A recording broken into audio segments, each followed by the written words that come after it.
Artikel tentang mengidentifikasi perangkat jaringan nirkabel.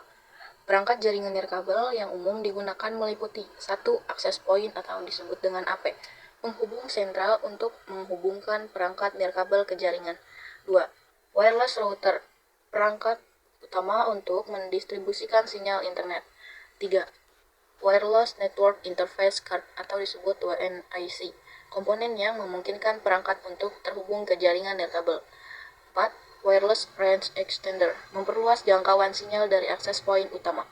5. Antena, untuk memperluas sinyal wireless. Cara mengidentifikasi 1. Pemeriksaan fisik.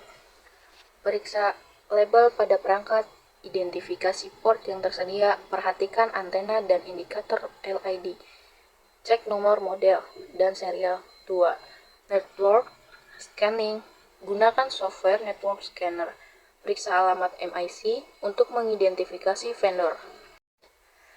Scan port terbuka, deteksi layanan yang berjalan. 3. Router interface, akses interface administrasi router. Lihat daftar perangkat terhubung, perangkat log koneksi, monitor pengguna bandwidth. Konsep dasar instalasi jaringan nirkabel.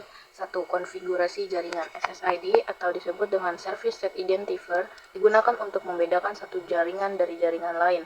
Channel. Jaringan nirkabel menggunakan kanal yang berbeda untuk berkomunikasi. Memilih kanal yang tidak terlalu ramai dapat meningkatkan kinerja dan stabilitas jaringan. Mode keamanan. Menentukan jenis enkripsi seperti WPA2 atau WPA3 untuk melindungi jaringan dari akses yang tidak sah.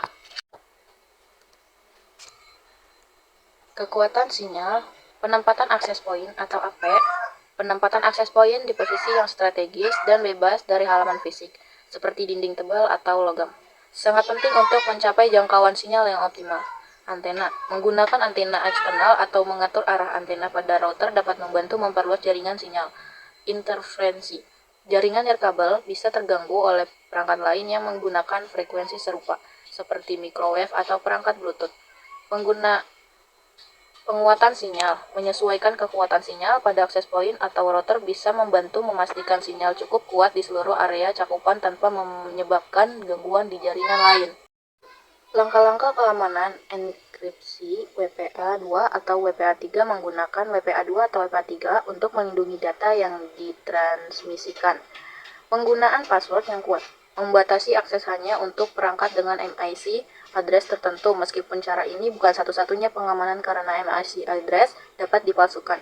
Menyembunyikan SSID, mengurangi visibilitas jaringan dengan tidak menyiarkan SSID meskipun langkah ini tidak sepenuhnya menjamin keamanan. Firewall dan segmentasi jaringan, menggunakan firewall atau memisahkan jaringan untuk perangkat yang berbeda, misalnya jaringan untuk tamu, dapat meningkatkan keamanan.